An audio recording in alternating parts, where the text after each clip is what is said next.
இந்திய கம்யூனிஸ்ட் கட்சியின் சார்பில் போட்டியிடும் வேட்பாளர்கள் தொடர்பாக அக்கட்சியின் நிர்வாக குழுவினர் செய்தியாளர்களை சந்தித்து வருகிறார்கள். இந்திய கம்யூனிஸ்ட் கட்சியின் மாநில செயலாளர் முத்தரசன் செய்தியாளர்களை சந்திக்கிறார். நேரலை காட்சிகள்.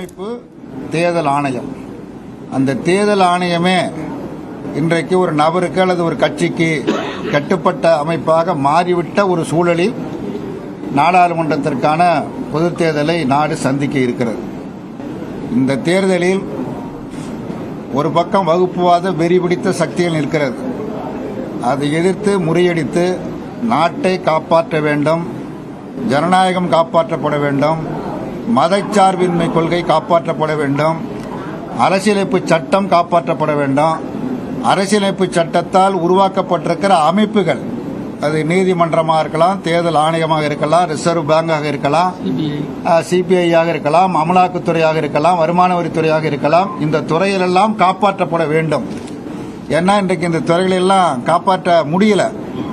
அவைகளெல்லாம் அரசியலமைப்பு சட்டத்தால் உருவாக்கப்பட்ட அமைப்புகள் என்று சொன்னாலும் கூட இன்றைக்கு அவைகள் சுதந்திரமாக செயல்பட முடியவில்லை.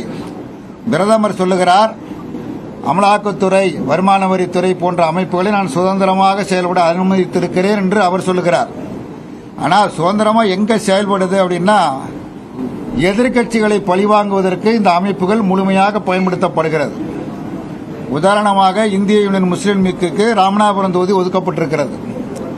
அந்த ஒதுக்கப்பட்ட உடனே அந்த கட்சி முடிவு செய்து வேட்பாளரையும் அறிவித்து விட்டார்கள். நவாஸ் கனியை வேட்பாளராக அறிவித்திருக்கிறார்கள். அவர் ஏற்கனவே அந்த தொகுதியினுடைய நாடாளுமன்ற உறுப்பினர். வரக்கூடிய தேர்தலிலும் அவர்தான் வேட்பாளர்.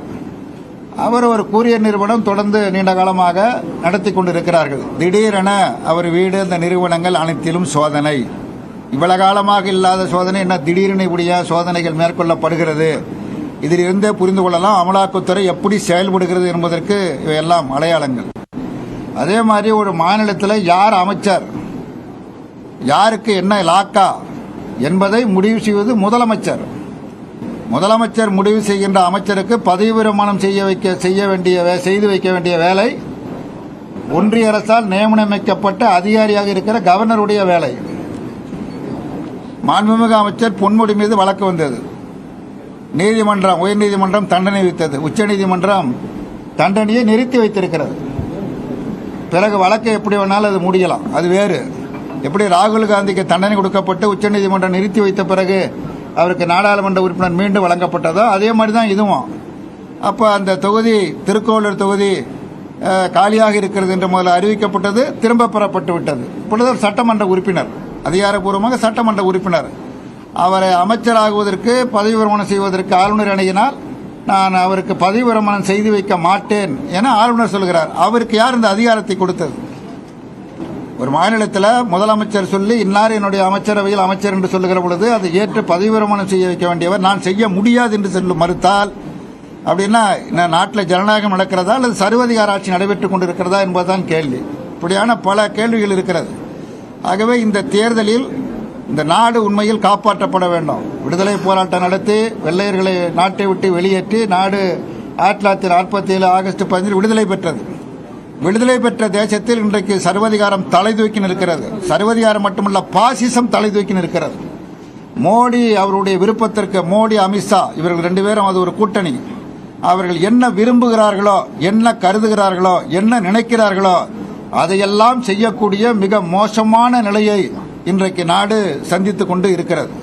ஆகவே இதில் இருந்து காப்பாற்ற வேண்டும் என்கிற உயரிய நோக்கத்தில்தான் இந்தியா கூட்டணி என்பது உருவாக்கப்பட்டது. இந்தியா கூட்டணிக்கு முன்மாதிரி எது என்று சொன்னால் தமிழ்நாடு தான். ஏன்னா தமிழ்நாட்டில் திராவிட முன்னேற்ற கழகத்தின் தலைமையில் மதச்சார்பற்ற முற்போக்கு கூட்டணி என்பது இந்த தேர்தலில் உருவாக்கப்பட்ட அணி அல்ல. கடந்த சட்டமன்ற தேர்தல், கடந்த நாடாளுமன்ற தேர்தல், உள்ளாட்சி தேர்தல், இப்படி பல்வேறு தேர்தலை சந்தித்திருக்கிறது. ஒரு கொள்கை பூர்வமாக அமைக்கப்பட்ட அணி இந்த அணி. அதன் காரணமாக அமைப்பு ரீதியாகவும் சரி, அரசியல் ரீதியாகவும் சரி பலம் பொருந்திய அணி இந்த அணி. இந்த அணி தேர்தலை சந்திக்க இருக்கிறது.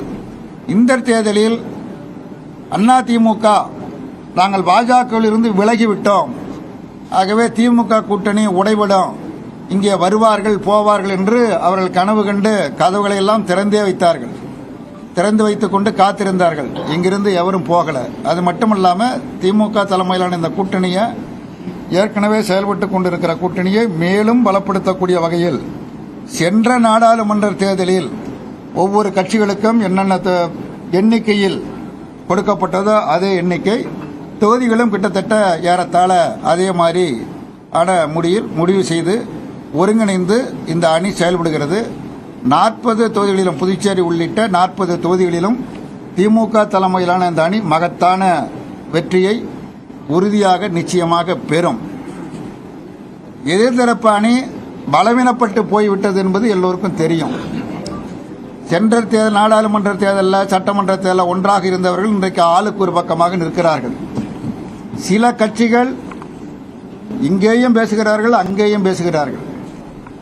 எங்க வாய்ப்பு அதிகமாக இருக்குதோ, எங்க சீட்டும் மற்றவைகளும் அதிகமாக கிடைக்கிறது, எங்கே கிடைக்கும் என்று ஆளுக்கு ஒரு பக்கமாக பேசி இன்னும் எந்த முடிவையும் அவர்களால் எட்ட முடியவில்லை, எட்ட முடியாது. ஏனென்றால் கொள்கை அடிப்படையில் அவைகள் உருவாகவில்லை. ஆகவே இத்தகைய சூழலில் இந்திய கம்யூனிஸ்ட் கட்சி தொடக்கம் முதல் சொல்லி வருவது என்பது, தமிழ்நாட்டில் வகுப்புவாத சக்திகளுக்கு கிஞ்சிற்றும் இடம் கிடையாது. ஒரு தொகுதியில் கூட அவர்கள் வெற்றி பெறக்கூடாது. புதுச்சேரி உட்பட 40 தொகுதிகளிலும் போன முறை 40ல் 39 நாங்கள் வெற்றி பெற்றோம். எங்கள் அணி வெற்றி பெற்றது. அவர்கள் ஒன்றாக இருந்து எல்லோரும் சேர்ந்து அவருடைய பலத்தை பூராவும் காண்பித்த நிலையிலேயும் 39லேயும் வெற்றி பெற்றோம். தேனி ஒரு தொகுதியில் அதிமுக வெற்றி பெற்றது. அதுவும் பின்னால் நீதிமன்றத்தில் அந்த வெற்றி செல்லாது என்று தீர்ப்பளித்தது. உச்சநீதிமன்ற வழக்கு இருக்கு. அது இன்னும் எதுக்கும் ஆக போறது கிடையாது. அது ஒரு பக்கம். ஆகவே இந்த தேர்தலில் நாங்கள் 40லும் வெற்றி பெறுவோம். அதற்கான முறையில் தான் தொடர்ந்து நாங்கள் பயணித்தோம். அந்த அடிப்படையில் தான் உடன்பாடுகள் கண்டிருக்கிறோம். நாங்கள் இந்த தேர்தலில் எங்களுக்கு 3 இடங்கள் வேண்டும் என்று திராவிட முன்னேற்ற கழகத்தில் தொடர்ந்து வலியுறுத்தினோம். பிறகு பேச்சுவார்த்தையில் எல்லா கட்சிகளுக்கும் ஒதுக்கப்பட்டது போலதான் ஒதுக்க முடியும், அதற்கு மேல் அதிகமாக ஒதுக்க ஒரு வாய்ப்பில்லை என்கிற முறையில் 2 தொகுதிகளை எங்களுக்கு சிபிஐக்கு, இந்திய கம்யூனிஸ்ட் கட்சிக்கு ஒதுக்கப்பட்டது. அதை ஏற்றுக்கொண்டோம். அதே மாதிரி தொகுதி ஒதுக்கீடு செய்வதிலும் எங்களுக்கு எந்த முரண்பாடுகளும் கிடையாது.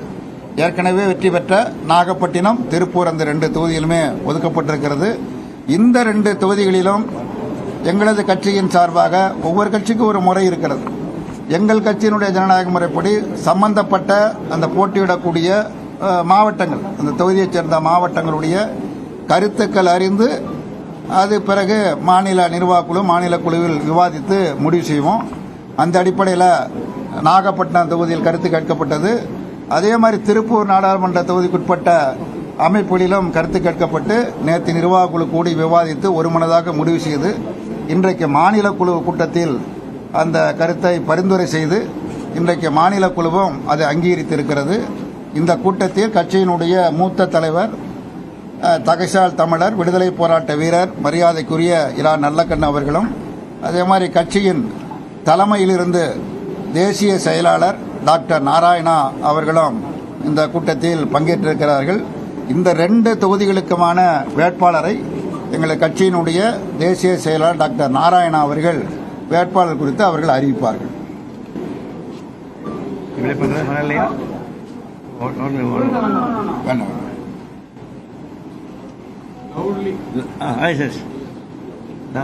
Yesterday and today, 2 days, the State Council meeting and Executive meeting took place here.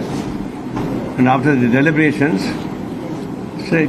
this DMK front has allotted 2 parliament seats to CPI.